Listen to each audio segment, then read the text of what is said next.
பழைய சோறு பல்வேறு நோய்களை குணமாக்கும் என்று சென்னை ஸ்டான்லி மருத்துவமனை ஆய்வில் நிரூபிக்கப்பட்டிருக்கு. 6 மாசங்களுக்கு வெறும் வயத்துல பழைய சோறு கஞ்சியை மட்டுமே சாப்பிட வச்சு 55 நோயாளிகளிடம் ஆய்வு செய்யப்பட்டதுல கடுமையான நோயால பாதிக்கப்பட்ட நோயாளிகள்ல குறைஞ்சது 13% பேருக்கு அதுக்கான அறிகுறிகளே இல்லாம போனதா சொல்லப்படுது. இது பற்றி விளக்க இணைகிறார் நமது சிறப்பு செய்தியாளர் Ranjith. Over to you Ranjith. வணக்கம் நேயர்களே. சமீப காலங்களில் சமூக வலைதளங்களில் எங்கே பார்த்தாலும் நம் முன்னோர்கள் ஒன்றும் முட்டாள்கள் அல்ல அப்படிங்கிற பதிவுகள் தான் நிறைய உலா வந்துகிட்டு இருக்கு.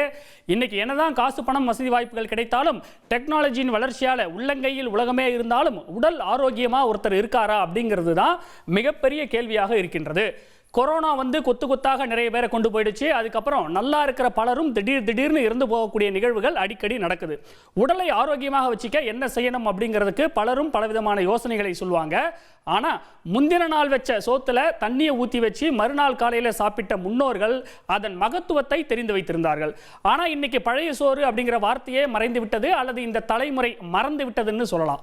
நிலைமை இப்படி இருக்க பழைய சோற்றுல மருத்துவ குணங்கள் அதிகம் இருக்கு என்பதை நிரூபிச்சிருக்கு சமீபத்திய ஆய்வு. இதை செய்தவர்கள் சென்னையின் பிரபல ஸ்டான்லி மருத்துவமனையின் மருத்துவர்கள். முதல்ல அந்த ஆய்வு எப்படி நடத்தப்பட்டது அப்படின்னு நம்ம பார்க்கலாம். இந்த ஆய்வானது மேல்தட்டு மக்கள்ல இருந்து அடித்தட்டு மக்கள் வரை பயன்படுத்துகிறார்கள் இல்லையா. புழுங்கல் அரிசியில தொடங்கி பச்சரிசி, மாப்பிள்ளை சம்பா, ரேஷன் அரிசி, இந்த அரிசியில் வடிக்கப்பட்ட அந்த சோறை கொண்டு செய்யப்பட்ட அந்த பழைய சாதத்தை உண்பதால கிடைக்கக்கூடிய பலன்கள் அது பற்றி அவங்க ஆய்வை செஞ்சிருக்கிறாங்க. அதாவது இந்த அரிசிகளை கொண்டு செய்யப்பட்ட அந்த சோற்றில் தண்ணீர் ஊற்றி மண்பானையில் வைத்து ஆய்வு செஞ்சிருக்கிறாங்க. கோடை காலத்தில் 8 முதல் 10 மணி நேரம் வரையிலும், மழைக்காலத்தில் 14 மணி நேரம் வரையிலும் அந்த சோற்றை தண்ணீரில் ஊற வைத்து அதன் பிறகு அந்த ஆய்வை செஞ்சிருக்கிறாங்க. இந்த ஆய்வில் அவங்க கண்டுபிடிச்சது என்ன அப்படின்னு நம்ம பார்க்கும்போது, ப்ரோபயோட்டிக்ஸ், போஸ்ட்பயோட்டிக்ஸ்னு சொல்லப்படக்கூடிய குடலுக்கு நன்மை செய்யும் பாக்டீரியாக்கள் போன்ற நுண்ணுயிர்கள் வளர்வதை கண்டுபிடிச்சாங்க.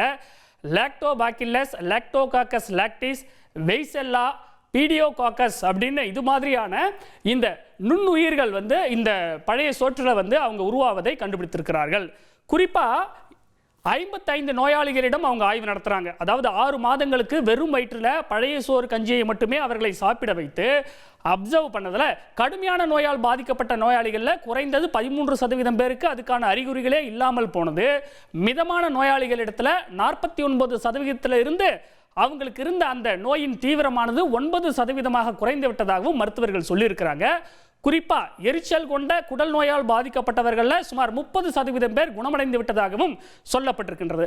இந்த ரிசர்ச்சோட ஃபைண்டிங்ஸ் இன்னும் இன்ட்ரெஸ்டாக இருக்கு பாருங்க. அதாவது என்னன்னா, 100 கிராம் அரிசியில் சோறு வடித்த பின்பு இரும்பு சத்தின் அளவு 3.4 மில்லிகிராம் அளவில் இருக்கு. 12 மணி நேரத்திற்கு பின்பு, அதாவது பழைய சோறாக மாறிவிட்ட பின்பு அதே சோற்றில் 73.91 மில்லிகிராம் இரும்பு சத்தானது இருப்பதாக அவங்க சொல்றாங்க. 21 மடங்கு வரை அதிகரிச்சிருப்பதாக மருத்துவர்கள் சுட்டிக்காட்டி இருக்கிறாங்க. அதாவது கர்ப்பிணி பெண்களுக்கு தினமும் தேவைப்படுகின்ற அளவை விட இது 2 மடங்கு அதிகம். ஆக மொத்தத்தில் இந்த பழைய சோற்றை சாப்பிடுவதன் மூலமாக பதின்பருவ பெண்கள், கர்ப்பிணி பெண்கள் இரத்த சோகை வராமல் தடுக்கும் ஆற்றல் அதற்கு இருக்குது அப்படின்னு சொல்லியிருக்கிறாங்க. சோற்றில் தண்ணீர் ஊற்றி பல மணி நேரம் ஊற வைக்கும் போது நொதித்தல் அப்படிங்கிற ஒரு செயல்முறை நடக்குது. அப்ப இரும்பு, கால்சியம், பொட்டாசியம் ஆகியவற்றின் அளவை கணிசமாக இது அதிகரிப்பதும் கண்டுபிடிக்கப்பட்டிருக்கின்றது. தொடர்ச்சியா இந்த பழைய சோறு கஞ்சி சாப்பிட்டு வருவதன் மூலமாக சர்க்கரை நோய், உடல் பருமன், இதய நோய்கள், சில வகை கேன்சர் கூட வராமல் தடுக்கும் என்று இந்த ஆய்வு செய்த மருத்துவர்கள் சொல்றாங்க. இவ்வளவு மருத்துவ பயன்கள் இருக்குது, நோய்களை குணப்படுத்துதுங்கிறது மருத்துவர்களுடைய கருத்தா இருக்கு. மருத்துவர்களுக்கே இது ஒரு பெரிய சர்ப்ரைஸாக இருக்கு. அதனால பழைய சோற்றினை மக்களும் அதிகம் சாப்பிட்டு பலன் பெற வேண்டும், அதை பிரபலப்படுத்துவதற்கான வழிகளை தமிழக அரசு ஆராயும்னு சுகாதாரத்துறை அமைச்சர் மா சுப்பிரமணியனும் உறுதியளிச்சிருக்கிறாரு.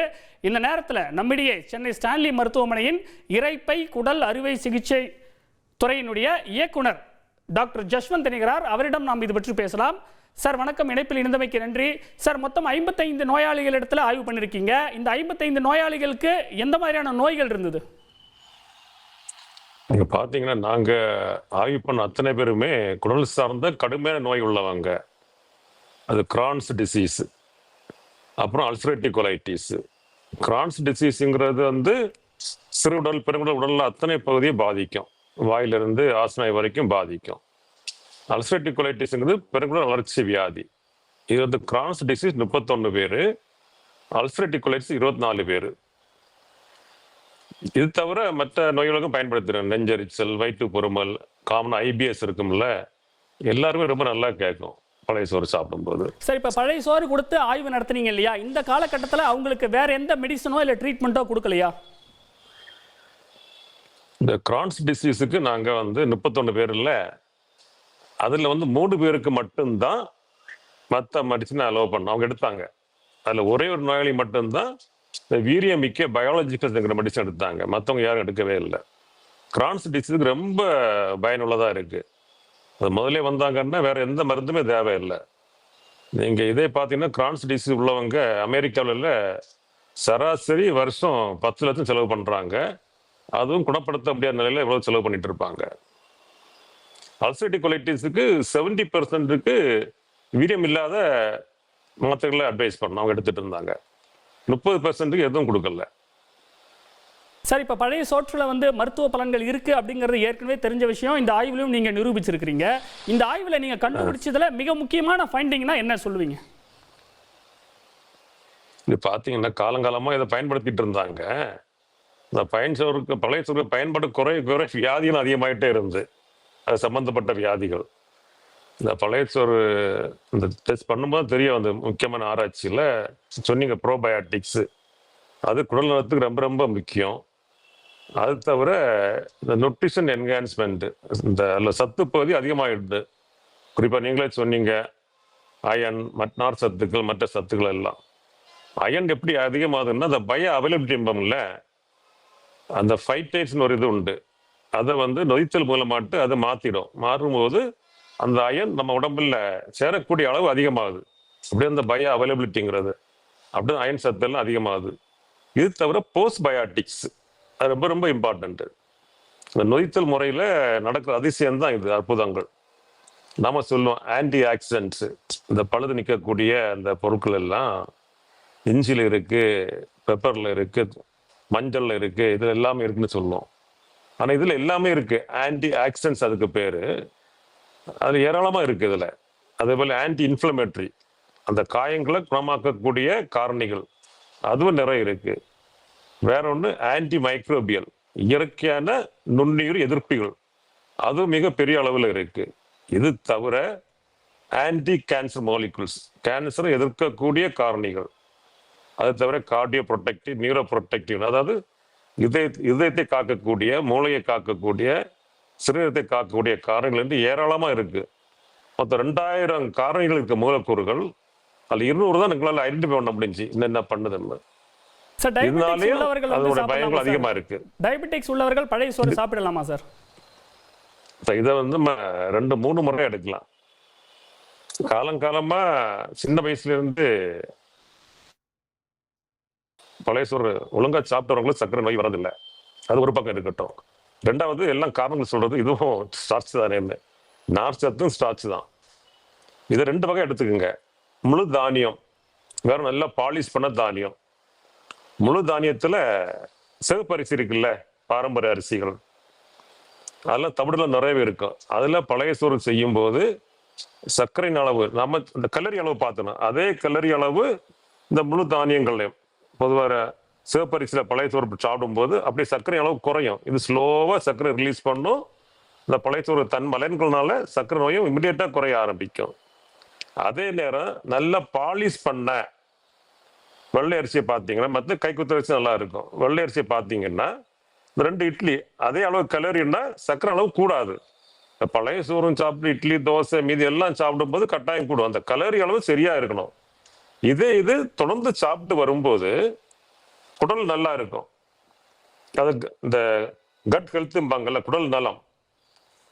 குடல் நல்லா இருக்கும்போது லீக்கி கட்டுன்னு, அது குடல் ஒழுகுன்னு சொல்லுவாங்க. இந்த குடல்ல இருந்து கெட்டு போன சில காரணிகள், அதாவது இன்ஃப்ளமேட்டரி மீடியேட்டர்ஸ், அது ரத்தத்தை எல்லாமே சர்க்குலேட் ஆகிட்டு இருக்கும், சுத்திக்கிட்டே இருக்கும். அந்த இன்ஃப்ளமேட்டரி மீடியேட்டர்ஸ், அந்த கெட்டு போன காரணிகள் இன்சுலின் செயலாற்றுவதை தடுக்கும்.